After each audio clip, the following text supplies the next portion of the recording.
जिस तरह से बम फेंके जा रहे हैं, गोले फेंके जा रहे हैं और रिहायशी इलाकों को टारगेट किया जा रहा है, उससे कहीं ना कहीं पाकिस्तानी सेना एक तरीके से भारत के खिलाफ अप्रत्यक्ष तौर पर, अप्रोक्ष तौर पर एक युद्ध छेड़ा हुआ है और ये छोटी मोटी एक जंगी इसे कहा जा सकता है जो कि भारत के खिलाफ छेड़ी हुई है पाकिस्तान में।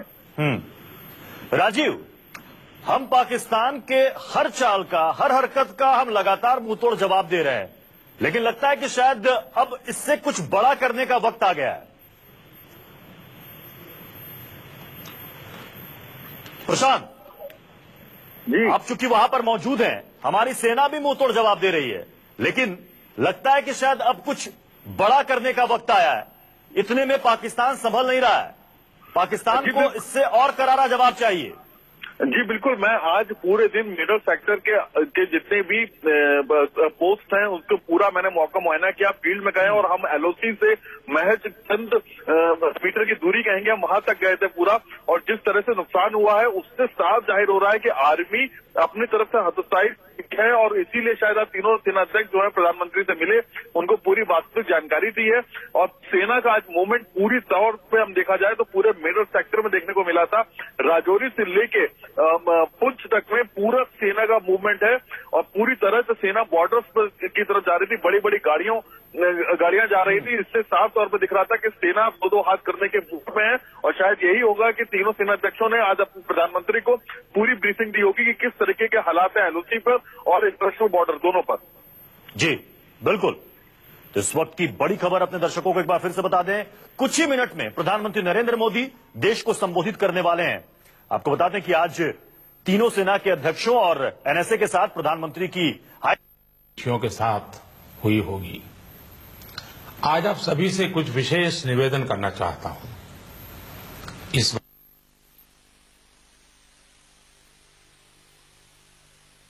वार्ता में कुछ गंभीर विषय, कुछ महत्वपूर्ण निर्णय आपसे साझा करूंगा।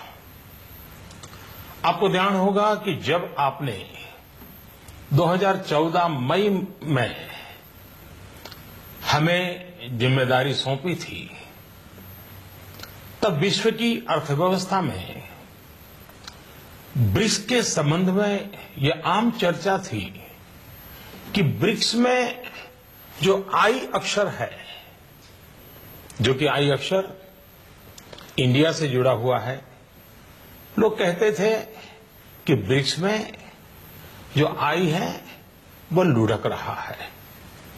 लगातार 2 साल के देशव्यापी अकाल के बावजूद भी पिछले 2.5 वर्षों में आप सब 125 करोड़ देशवासियों के सहयोग से आज भारत ने ग्लोबल इकोनॉमी में एक ब्राइट स्पॉट अर्थात चमकता सितारा के रूप में अपनी उपस्थिति दर्ज कराई है।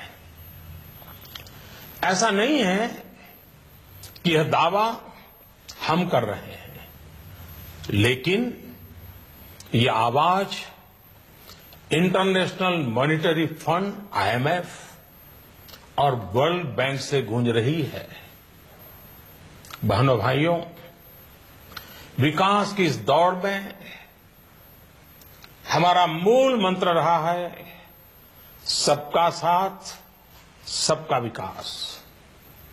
यह सरकार गरीबों को समर्पित है और समर्पित रहेगी। गरीबी के खिलाफ हमारी लड़ाई का मुख्य शस्त्र गरीबों का देश की अर्थव्यवस्था एवं संपन्नता में सक्रिय भागीदारी यानी गरीबों का सशक्तिकरण, गरीबों का एम्पावरमेंट। इस प्रयास की झलक आप लोगों को प्रधानमंत्री जनधन योजना, जनधन से जन सुरक्षा योजना, आर्थिक गतिविधियों के लिए प्रधानमंत्री मुद्रा ऋण योजना, दलित, आदिवासी और महिला उद्यमों के लिए स्टैंड अप इंडिया योजना, गरीबों के घर तक गैस का चूल्हा पहुंचाने के लिए प्रधानमंत्री उज्ज्वला योजना, किसानों की आमदनी सुरक्षित करने के लिए प्रधानमंत्री फसल बीमा योजना और प्रधानमंत्री कृषि सिंचाई योजना, उनको अपने खेतों से ही सही उपज पाने के लिए सॉइल हेल्थ कार्ड योजना और सही उपज का सही दाम पाने के लिए ई नाम अर्थात राष्ट्रीय कृषि बाजार योजना, इन सब में ये साफ नजर आता है कि सरकार गांव गरीब किसान को समर्पित है। मेरे प्यारे देशवासियों, पिछले दशकों में हम ये अनुभव कर रहे हैं कि देश में भ्रष्टाचार और काला धन, इन बीमारियों ने अपनी जड़ें जमा ली है और देश से गरीबी हटाने में ये भ्रष्टाचार, ये काला धन, ये गोरख धंधे सबसे बड़ी बाधा है। एक तरफ तो विश्व में हम आर्थिक गति में तेजी से बढ़ने वाले देशों में सबसे आगे हैं, दूसरी तरफ भ्रष्टाचार की ग्लोबल रैंकिंग में 2 साल पहले भारत करीब 100वें नंबर। 2 वर्षों में अनेक कदम उठाए, ढेर सारे कदम उठाने के बावजूद भी अब हम 76वें नंबर पर पहुंच पाए हैं। यह बात को दर्शाता का है कि भ्रष्टाचार और काले धन का जाल कितने व्यापक रूप में देश में बिछा हुआ है। भ्रष्टाचार की बीमारी को कुछ वर्ग विशेष के लोगों ने अपने स्वार्थ के कारण फैला रखा है। गरीबों के हक को नजरअंदाज कर ये खुद फलते फूलते रहे हैं। कुछ लोगों ने पद का दुरुपयोग करते हुए इसका भरपूर फायदा उठाया। दूसरी तरफ ईमानदार लोगों ने इसके खिलाफ लड़ाई भी लड़ी है। देश के करोड़ों नागरिकों ने ईमानदारी को जी करके दिखाया है।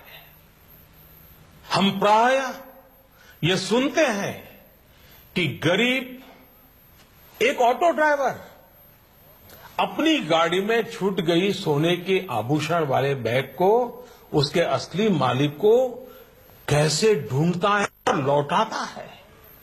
कई बार हम सुनते हैं कि कोई टैक्सी ड्राइवर यात्रियों का कुछ सामान अगर छूट जाता है, मोबाइल फोन रह जाता है, तो अपने खर्चे से उनको ढूंढने जाता है और पहुंचा देता है।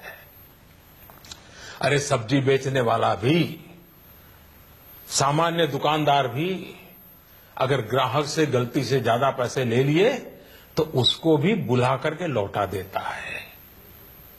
मेरे प्यारे देशवासियों, इस बात का ये सबूत है कि हिंदुस्तान का सामान्य से सामान्य नागरिक ईमानदार है। लेकिन मेरे प्यारे देशवासियों, हर देश के विकास के इतिहास में ऐसे क्षण आए हैं जब एक शक्तिशाली और निर्णायक कदम की आवश्यकता महसूस की गई। इस देश ने यह वर्षों से महसूस किया है कि भ्रष्टाचार, कालाधन, जाली नोट और आतंकवाद ऐसे नासूर हैं जो देश को विकास की दौड़ में पीछे धकेलती है, देश को, समाज को अंदर ही अंदर खोखला कर देती है। मेरे प्यारे देशवासियों, आतंकवाद की भयानक तो कौन नहीं जानता है। कितने निर्दोष लोगों को मौत के घाट उतार दिया जाता है। लेकिन क्या आपने सोचा है कि इन आतंकियों को पैसा कहां से मुहैया होता है?